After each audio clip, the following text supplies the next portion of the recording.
Hoje nós vamos ler 1 Coríntios 3-5 e Salmos 97. Vamos lá. 1 Coríntios, capítulo 3. Irmãos, não lhes pude falar como a espirituais, mas como a carnais, como a crianças em Cristo. Dei-lhes leite, não alimento sólido, pois vocês não estavam em condições de recebê-lo. De fato, vocês ainda não estão em condições porque ainda são carnais. Porque visto que há inveja e divisão entre vocês, não estão sendo carnais e agindo como mundanos? Pois quando alguém diz, eu sou de Paulo, e outro, eu sou de Apolo, não estão sendo, então, mundanos?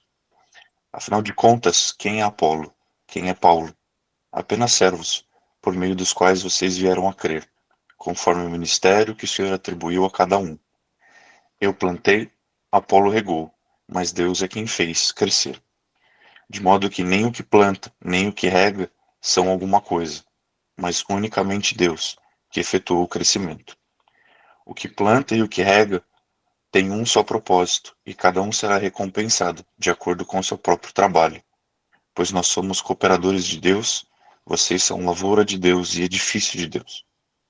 Conforme a graça de Deus que me foi concedida, eu, como sábio construtor, lancei o alicerce, e outro está construindo sobre ele. Contudo, veja cada um como constrói, porque ninguém pode colocar outro alicerce além do que já está posto, que é Jesus Cristo. Se alguém constrói sobre esse alicerce usando ouro, prata, pedras preciosas, madeira, feno ou palha, sua obra será mostrada, porque o dia a trará a luz, pois será revelada pelo fogo, que provará a qualidade da obra de cada um. Se o que alguém construiu permanecer, esse receberá a recompensa. Se o que alguém construiu se queimar, esse sofrerá prejuízo. Contudo, será salvo, como alguém que escapa através do fogo. Vocês não sabem que são o santuário de Deus e que o Espírito Santo habita em vocês? Se alguém destruir o santuário de Deus, Deus o destruirá, pois o santuário de Deus, que são vocês, é sagrado. Não se engane. Se algum de vocês pensa que é sábio, segundo os padrões dessa era, deve tornar-se louco para que se torne sábio. Porque a sabedoria deste mundo é loucura aos olhos de Deus. Pois está escrito, ele apanha os sábios na astúcia deles. E também está escrito, o Senhor conhece os pensamentos dos sábios e sabe como são fúteis. Portanto, ninguém se glorie em homens, porque todas as coisas são de vocês. Seja Paulo, seja Apolo, seja Pedro, seja o mundo, a vida, a morte, o presente ou o futuro. Tudo é de vocês, e vocês são de Cristo e Cristo de Deus. Capítulo 4. Portanto, que todos nos considerem como servos de Cristo e encarregados dos mistérios de Deus. O que se requer destes encarregados é que sejam fiéis. Pouco me importa ser julgado por vocês, ou por qualquer tribunal humano. De fato, nem eu julgo a mim mesmo. Embora em nada minha consciência me acuse, nem por isso justifico a mim mesmo. O Senhor é quem me julga. Portanto, não julguem nada antes da hora devida. Esperem até que o Senhor venha. Ele trará a luz ao que está oculto nas trevas e manifestará as intenções dos corações. Nessa ocasião, cada um receberá de Deus a sua aprovação. Irmãos, apliquei essas coisas a mim e a Apolo por amor a vocês, para que aprendam de nós o que significa: não ultrapassem o que está escrito. Assim, ninguém se orgulhe a favor de um homem em detrimento de outro, pois quem torna você diferente de qualquer outra pessoa? O que você tem que não tenha recebido? E se o recebeu, por que se orgulha como se assim não fosse? Vocês já têm tudo o que querem. Já se tornaram ricos. Chegaram a ser reis e sem nós. Como eu gostaria que vocês realmente fossem reis para que nós também reinássemos com vocês. Porque me parece que Deus nos colocou a nós, os apóstolos, em último lugar, como condenados à morte. Viemos a ser um espetáculo para o mundo, tanto diante de anjos como de homens. Nós somos loucos por causa de Cristo, mas vocês são sensatos em Cristo. Nós somos fracos, mas vocês são fortes. Vocês são respeitados, mas nós somos desprezados. Até agora estamos passando fome, sede e necessidade de roupas. Estamos sendo tratados brutalmente. Não temos residência certa e trabalhamos arduamente com nossas próprias mãos. Quando somos amaldiçoados, abençoamos. Quando perseguimos, suportamos. Quando caluniados, respondemos amavelmente. Até agora nos tornamos a escória da terra, o lixo do mundo. Não estou tentando envergonhá-los ao escrever estas coisas, mas procuro adverti-los, como meus filhos amados. Embora possam ter 10.000 tutores em Cristo, vocês não têm muitos pais, pois em Cristo Jesus eu mesmo os gerei, por meio do Evangelho. Portanto, suplico-lhes que sejam os meus imitadores. Por essa razão estou lhes enviando Timóteo, meu filho amado e fiel no Senhor, o qual lhes trará lembrança a minha maneira de viver em Cristo Jesus, de acordo com o que eu ensino por toda parte em todas as igrejas. Alguns de vocês se tornaram arrogantes, como se eu não fosse mais visitá-los, mas irei muito em breve, se o Senhor permitir. Então saberei, não apenas o que estão falando esses arrogantes, mas que poder eles têm. Pois o reino de Deus não consiste em palavras, mas em poder. O que é que vocês querem? Devo ir a vocês com vara ou com amor e espírito de mansidão? E o capítulo 5. Por toda parte se ouve que há imoralidade entre vocês. Imoralidade que não ocorre nem entre os pagãos, ao ponto de um de vocês possuir a mulher de seu pai. E vocês estão orgulhosos. Não deviam, porém, estar cheios de tristeza e expulsar da comunhão aquele que fez isso? Apesar de eu não estar presente fisicamente, estou com vocês em espírito, e já condenei aquele que fez isso como se estivesse presente.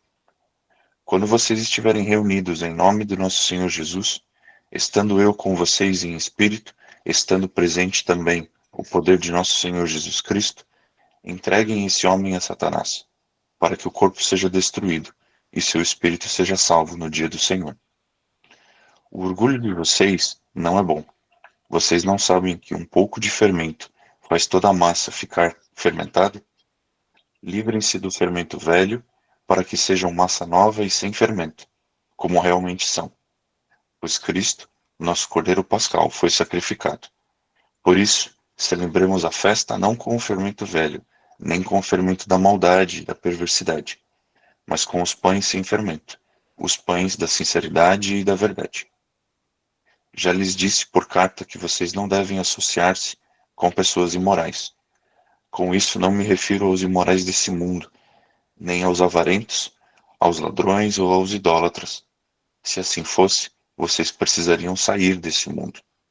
Mas agora estou lhes escrevendo que não devem associar-se com qualquer um que, dizendo-se irmão, seja imoral, avarento, idólatra, caluniador, alcoólatra ou ladrão. Com tais pessoas, vocês nem devem comer. Pois, como haveria eu de julgar os de fora da igreja? Não devem vocês julgar os que estão dentro? Deus julgará os de fora. Expulsem esse perverso do meio de vocês. E agora, Salmos 97. O Senhor reina, exulte a terra, e alegrem-se as regiões costeiras distantes. Nuvens escuras e espessas o cercam. Retidão e justiça são a base do seu trono. Fogo vai adiante dele, e devora os adversários ao redor. Seus relâmpagos iluminam o mundo, a terra os vê e estremece. Os montes se derretem como cera diante do Senhor, diante do soberano de toda a terra. Os céus proclamam a sua justiça, e todos os povos contemplam a sua glória. Ficam decepcionados todos os que adoram imagens e se vangloriam de ídolos. Prostram-se diante dele todos os deuses. Sião ouve e se alegra, e as cidades de Judá exultam, por causa das tuas sentenças, Senhor. Pois tu, Senhor, és o Altíssimo sobre toda a terra, és exaltado muito acima de todos os deuses. Odeiem o mal, vocês que amam o Senhor, pois ele protege a vida dos seus fiéis, e os livra das mãos dos ímpios. A luz nasce sobre o justo, e a alegria sobre os retos de coração. Alegrem-se, pois, no Senhor, justos, e louvem o seu santo nome. Até aqui. Queridos, eu quero compartilhar com vocês, aqui no capítulo 3 de 1 Coríntios, algo que Paulo ele expressa e o porquê que ele expressa dessa maneira, né? Ele vai começar dizendo que ele começa a falar aqui sobre o leitinho, né? E ele diz, olha, eu dei leite e não alimento sólido, porque vocês não estavam em condições de recebê-lo e de fato ainda não estão. E quem era essa igreja de Corinto, né? A igreja de Corinto era uma igreja grega e eles acreditavam que Corinto, filho de Zeus, fundou aquela cidade. Então, Corinto era uma cidade de muita perversão, de muita promiscuidade. E era uma cidade portuária também.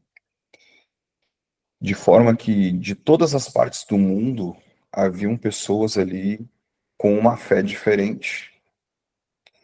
E a Grécia, por ser o berço dos pensadores, eles acreditavam em várias religiões. E havia um templo para cada coisa que se acreditasse naquela época. A um ponto de haver até uma placa em homenagem ao Deus desconhecido. E mais para frente nós vamos ver aí que Paulo ele vai citar isso, né? Ele diz, olha, eu vim aqui pregar sobre esse Deus aqui, o Deus desconhecido. Então, até para um Deus desconhecido, eles tinham uma homenagem, um templo. Então, quando eles começam a se converter, eles têm já uma prática espiritual e um desenvolvimento de dons muito forte, porque eles já praticavam isso, de certa forma, no ocultismo e na prática de outras religiões. Então, eles tinham facilidade em praticar as coisas espirituais, porém não tinham o caráter de Cristo. Então, quando eles se convertem, eles têm facilidade de acessar as coisas espirituais, de entender as coisas espirituais como funciona, de falar em línguas, de profetizar. E Paulo ele vai dizer, olha, não vos falta nenhum dom, ele vai dizer isso mais para frente. Mas essa igreja aqui é uma igreja que, apesar de não faltar nenhum dom, ele vai dizer, olha, vocês ainda são carnais. Vocês ainda são a igreja que não chegou à estatura de santidade madura ainda. Vocês ainda são uma igreja que alimenta as obras da carne, que ele vai descrever lá em Gálatas 5,19, que são porfias, emulações, gritarias, glutonaria e entre outras coisas. Então Paulo ele vai dizer, olha, vocês ainda estão na fase do leitinho, eu não posso falar coisas sólidas para vocês, eu não posso falar muitas coisas acerca do reino, porque vocês ainda precisam de base em Cristo. E a base, gente, é a palavra de Deus. A base ali, Paulo ele vai dizer, olha, eu plantei, Apolo regou, mas Deus é quem fazia crescer. Deus é quem dá o crescimento da igreja. Mas ele vai dizer assim, olha, eu plantei aqui em vocês um fundamento. Existe um fundamento aqui em vocês. E o fundamento é Cristo. De forma que, se alguém for construir alguma coisa, seja de ouro, seja de prata, ou seja, por mais perfeita que seja a obra, por mais excelente que seja a obra, ela tem que ser sobre a base de Cristo. Ela tem que ter um entendimento dentro da palavra de Deus, de Cristo ressuscitado. E se alguém, de outra forma, pregar alguma coisa diferente disso, tudo isso vai ser consumido pelo fogo. Ele vai dizer aqui. Então, o que que a gente tem que entender? Que muitas vezes nós somos usados para profetizar, somos usados para curar, somos usados para dar uma palavra de sabedoria, para fazer uma oração poderosa, né? O pessoal da intercessão. Geralmente o pessoal vai pedir oração, faz uma oração forte aí por mim. E eu acho isso interessante. Eu não sei se existe uma oração fraca, porque a oração de fato é aquela que toca o coração de Deus, senão não é uma oração. Então, a questão é que Paulo ele vai começar a ensinar essas coisas ao povo, e ele vai dizer, olha, existe um fundamento. E o fundamento aqui é Cristo e Cristo ressuscitado. Então, eu, Apolo, Pedro, somos todos um time. Todos aqui somos um só. Cristo dá o crescimento. Apolo, ele era um judeu de Alexandria. E quando Paulo, ele sai lá de Corinto, Apolo, ele vai lá para pregar naquele lugar e ensinar a igreja. E aí ele era muito eloquente também. E as pessoas começavam a dizer: não, olha, eu sou de Paulo. Os outros: não, eu sou de Apolo. E de forma que Apolo, como um homem maduro na fé, ele sai daquele lugar. E lá em 1 Coríntios capítulo 16, nós vamos ver que ele nem quer voltar para não criar divisão entre a igreja.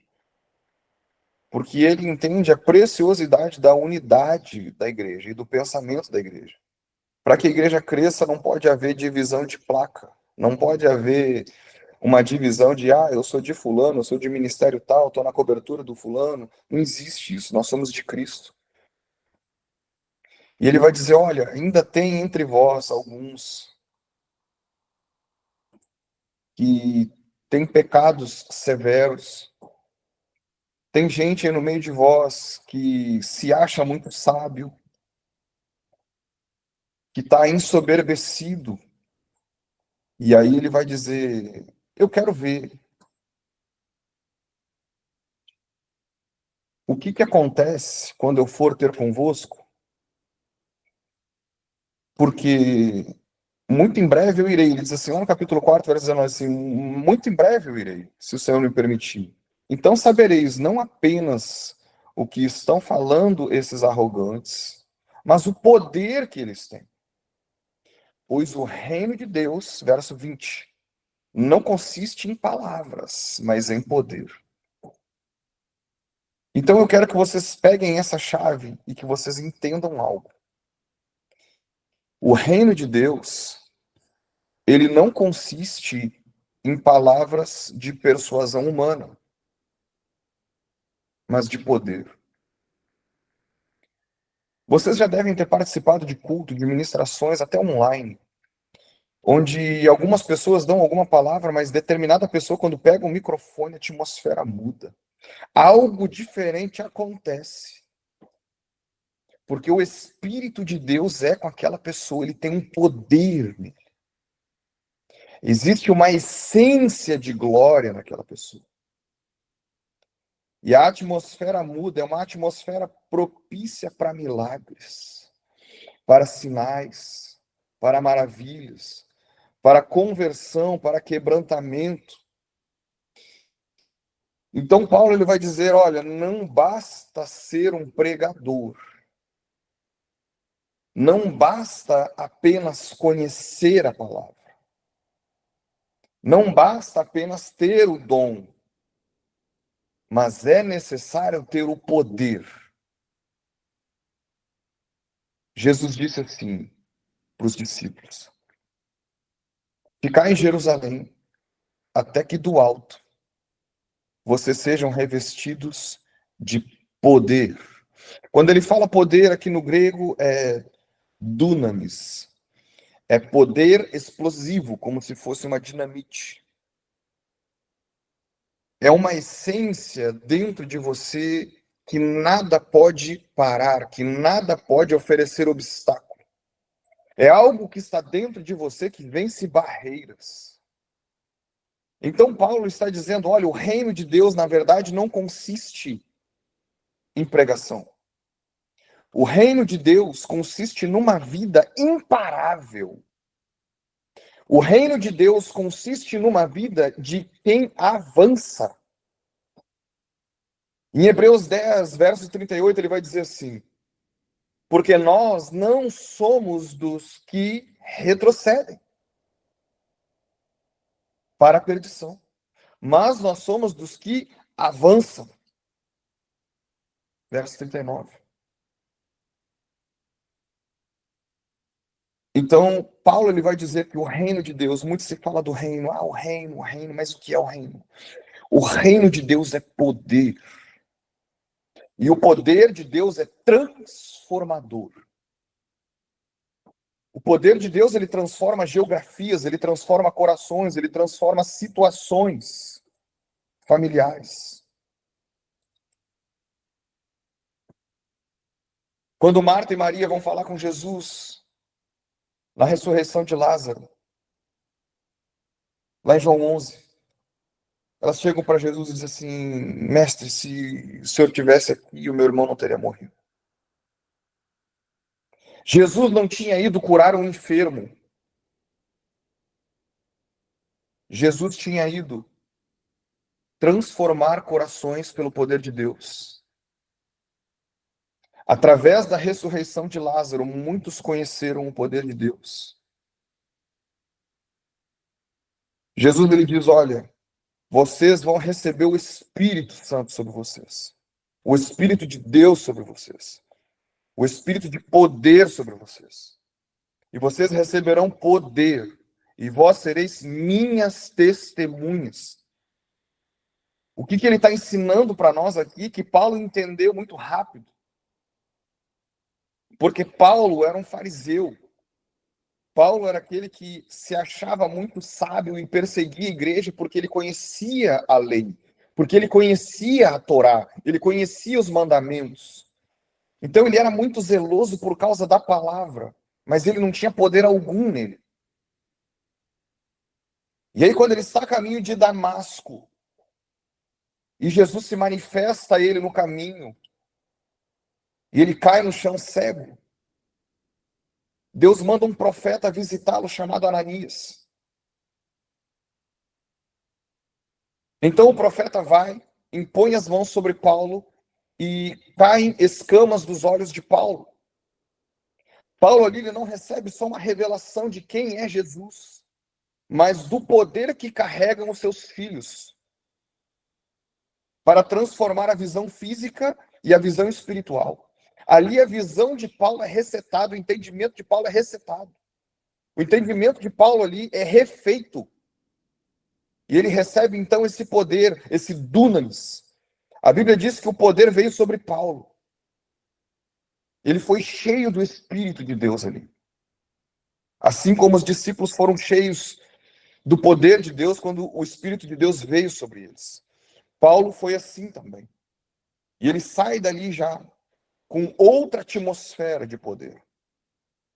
Basta então para nós, filhos de Deus, que nós possamos orar fervorosamente e dizer: Senhor, eu sei que há mais da tua presença. Dá-me poder e dá-me a tua presença. Dá-me poder e dá-me a tua presença. Há mais da tua presença. Porque o reino de Deus não consiste em palavras. O reino de Deus consiste em poder para ressuscitar mortos, purificar leprosos, expulsar demônios, curar enfermos, mudar geografias e transformar realidades.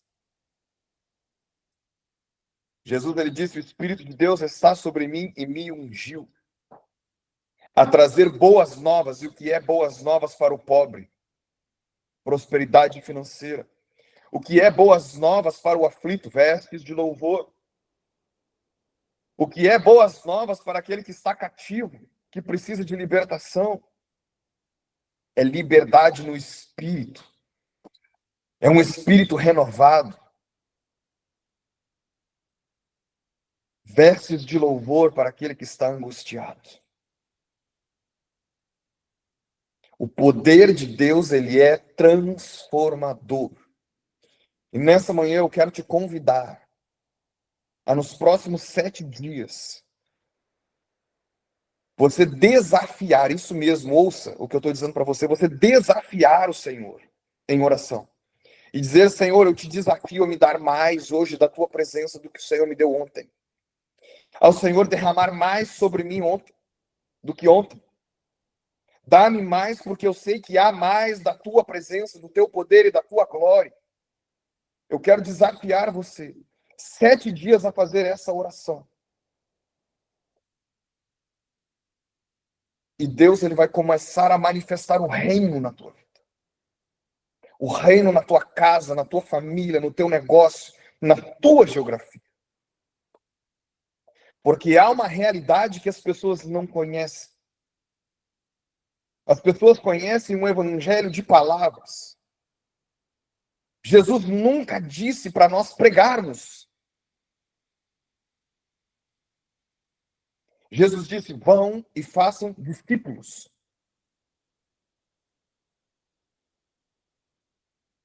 Vão pelo mundo, façam discípulos. Expulsem demônios, purifiquem leprosos, ressuscitem mortos. Jesus nunca disse para pregarmos com palavras. Nós fazemos discípulos pregando com a nossa vida, com aquilo que nós vivemos, com aquilo que nós demonstramos de quem somos e o que carregamos. Ninguém vai seguir a mim e a você pelas palavras bonitas que falamos. As pessoas vão seguir a nós pelo potencial de Deus que temos em nós. Para que nós possamos gerar vida nas pessoas, é necessário que o poder de Deus esteja investido em nós. E isso é reino. É sobre isso que Paulo está dizendo. Paulo não está falando de palavras. Paulo não está falando de dons. Paulo está falando que ele pôs um alicerce. E é Cristo, e Cristo ressuscitado. E Cristo ressuscitado é aquele que te disse assim, ó, eis que te dou o poder para pisar serpentes e escorpiões e sobrepujar todo o poder das trevas. Porque o poder máximo foi investido sobre você. Isso é o reino de Deus. Então hoje eu quero te apresentar esse reino. O poder. O reino é poder. Paulo, quando ele chega para pregar, ele diz assim, a primeira vez que eu vim, quase me mataram aqui. Paulo foi tentar convencê-los e debateu com os filósofos. E os filósofos são bons em construir boas argumentações. São excelentes oradores. São excelentes em contar histórias com meias verdades, chamados sofismas. A levantar fortaleza na mente das pessoas e acreditar no humanismo, naquilo que nós podemos, naquilo que nós fazemos, naquilo que nós recebemos, na iluminação pessoal de cada um. E Paulo não teve sucesso nessa vez. Mas na segunda vez, Paulo lhe diz assim, não vim falar com palavras de persuasão humana. Mas eu vim com demonstração de poder de Deus. E aí mortos ressuscitam, dentes de ouros aparecem. Os aleijados começam a caminhar, os cegos começam a ver, os mudos começam a falar. E as pessoas começam a se render ao nome de Cristo, porque isso é reino. O reino é poder. O mundo hoje está sedento de algo que nos conecte ao Senhor. E eu quero te dizer hoje que o Senhor, ele tem uma essência. E a essência do Senhor é poder. Quando nós vamos ler o livro de Isaías, nós vemos os 7 Espíritos de Deus, ou as 7 emanações que saem de Deus sobre o seu ungido. E lá diz, e repousará sobre ele o seu espírito de poder. Jesus diz, sereis minhas testemunhas quando receber poder. Testemunha é aquele que está no lugar e que vê as coisas acontecer. Então eu quero te dizer hoje que Deus está despertando em você hoje um espírito de poder, para que o poder de Deus opere através de você, pela autoridade do nome de Jesus Cristo. Você será testemunha, mas o Espírito de Deus agirá sobre você e através de você. E as pessoas serão tocadas com poder, terão a vida transformada pelo poder de Deus. E isso é reino. Que o Senhor te abençoe. Em nome do Senhor Jesus. Excelente sexta-feira. Shalom, shalom.